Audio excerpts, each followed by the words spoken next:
Hey everyone, Ben Yunson here. Today, I'd like to discuss with you a problem that occurs reasonably often for guitarists, and that is the idea of getting stuck in the one place on the guitar neck. Let me explain this in a little more detail. Let's say that you're playing the E minor pentatonic scale. Most guitarists know the E minor pentatonic scale pattern occurring at the 12th fret, just like this. But one of the pitfalls of investigating this type of position-based playing is that it's very easy to get stuck in one position, just like this one.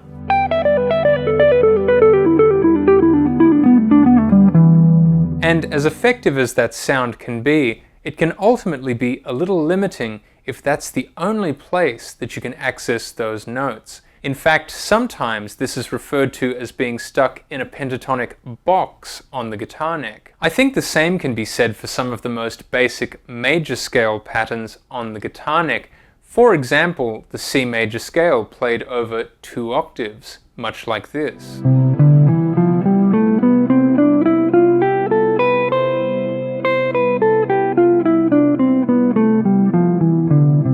Once again, it can be incredibly effective to play within this position pattern.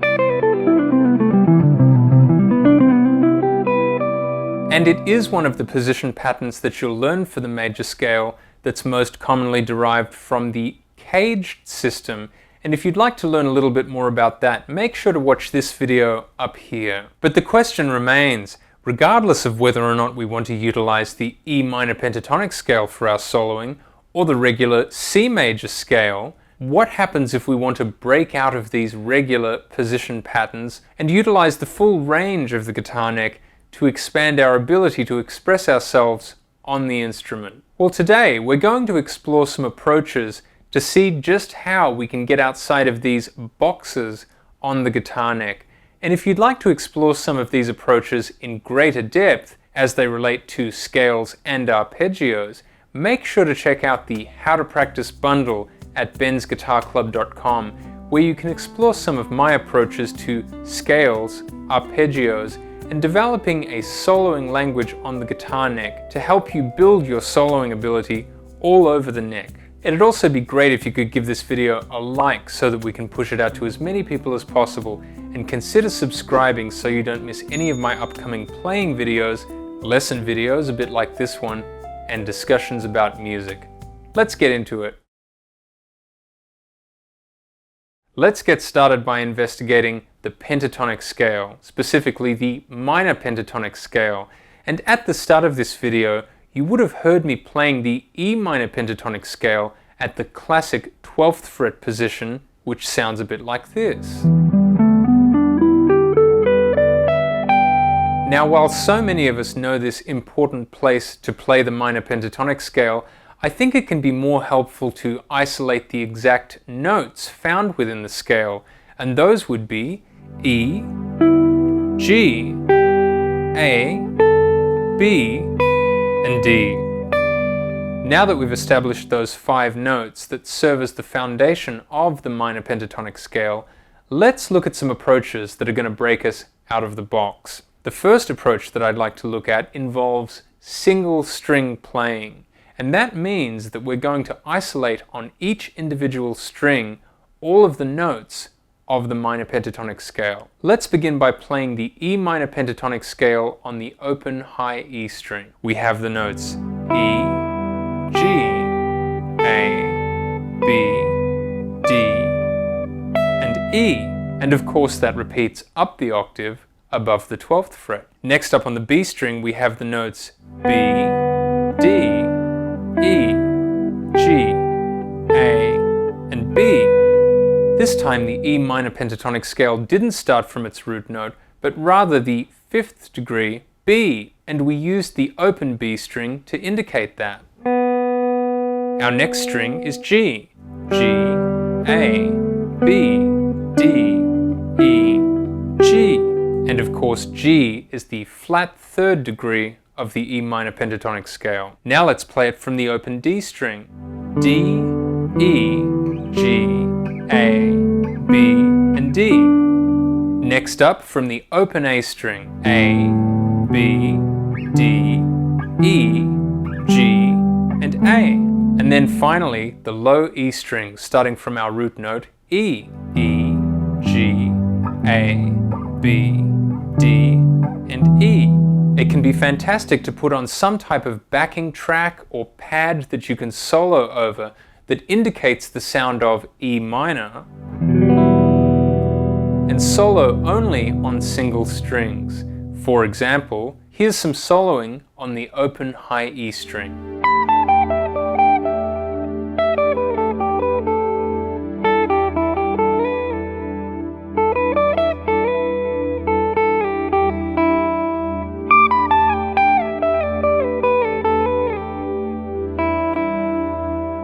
It's an effective approach, and one that really serves as the antithesis of position playing and getting stuck in a position because, well, it's much harder to get stuck in one place on a single string. Our next approach works very well in combination with our single string approach, and that is taking the 5 notes of the pentatonic scale and playing 2 notes on one string and then 3 notes on the next.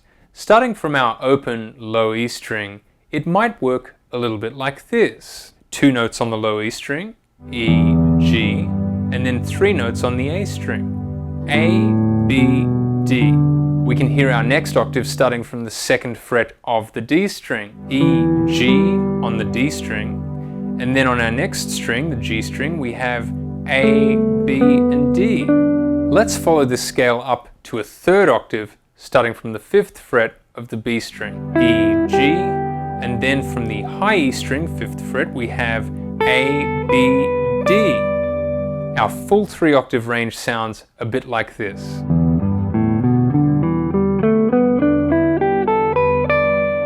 And the beauty of this type of pattern is that you can start it from any note in the E minor pentatonic scale. For example, you could also start it from the flat 3rd degree G on the low E string. Another drawback that you'll notice when you get stuck in the 12th fret E minor pentatonic scale position is that this position pattern only covers a 2-octave range. Here's the 1st octave, here's the 2nd octave. When you instead play the 2 notes and then 3 notes per string approach, you can of course access an additional 3rd octave. Here's our 1st octave, here's our 2nd octave, and here's our 3rd octave. Let's now hear some soloing using only the E minor pentatonic scale over a C major 7 chord sound.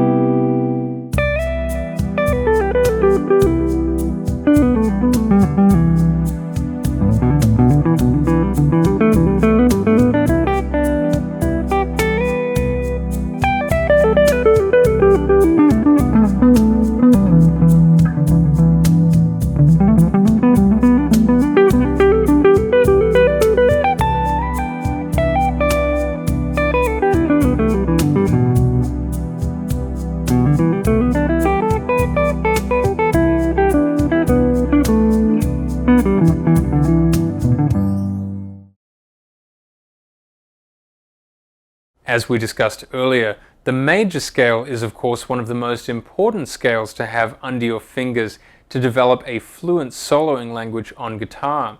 And to have a strong command of the major scale in a familiar position pattern like this is of course very helpful. But just like we discussed with the minor pentatonic scale, what if we want to break out of that box on the guitar neck? First thing that we're going to look at, once again, is single string playing. Now, of course, we're looking at the C major scale in this example, which contains the following notes: C, D, E, F, G, A, B, and then C up the octave if you like. If we were to play this scale only on single strings, we could start on the open high E string and treat that E note as the 3rd degree of the C major scale. It would work a little bit like this over our C major sound. E, F, G, A, B, our root notes C, D, and then E. Of course, that would repeat up the octave beyond the 12th fret. And really what I just played sounds a little bit more like an E Phrygian mode, the third mode of the C major scale, but of course the notes work just the same, representing the sound of the C major scale over a C major chord. Next up, let's try these notes on the B string, starting from the 7th degree of the scale, B. B, C, D, E, F, G, A, and B. Next up, from the 5th degree, G, G, A, B, C, D, E, F, G. Now from the open D string, starting from the 2nd degree, D, D, E, F, G, A, B, C, and D. From the open A string, A being the 6th degree of the scale, A, B, C, D, E, F, G, and A. And finally from the low E string, once again beginning from the 3rd degree of the scale, E, F, G, A, B, C, D, and E. Once again, it can be fantastic to solo just on a single string, utilizing the sound of the C major scale. Over a C major sound, you could do something like this.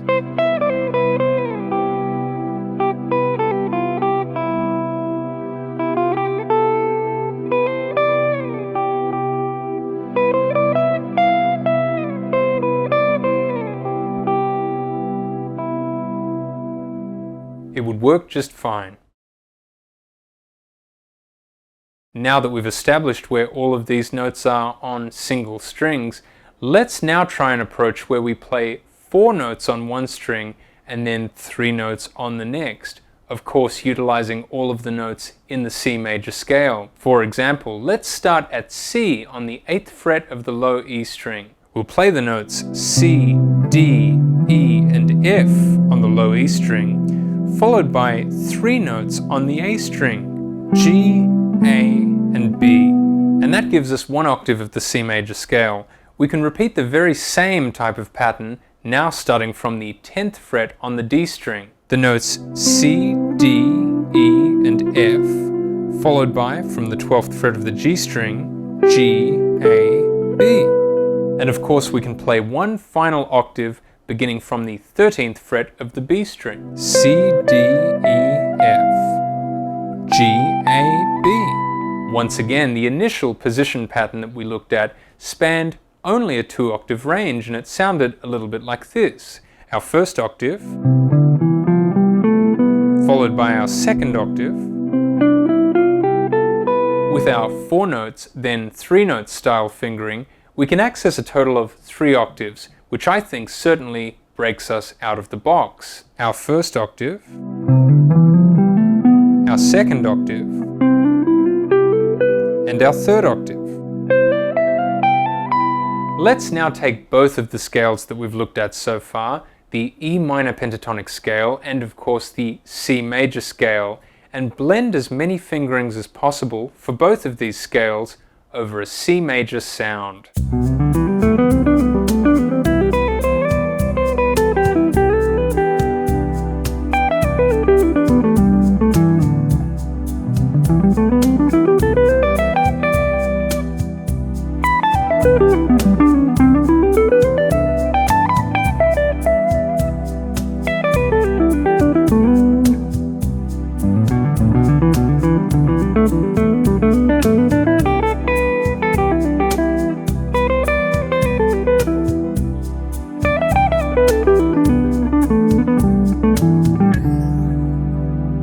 And with all of these approaches that we've looked at today, I think you can certainly begin to break out of the box on the guitar neck. Have you tried any of these approaches in your playing? Maybe one of these approaches has been incredibly beneficial to you, or maybe you've utilized all of them, or perhaps you don't like any of them. Make sure to let me know in the comments down below. And if you would like to expand your language on the guitar with these types of advanced soloing concepts, make sure to check out my How to Practice bundle at bensguitarclub.com, where we'll talk about scales, arpeggios, and developing a linear language on guitar in great depth. Thanks for watching, and I'll see you next time.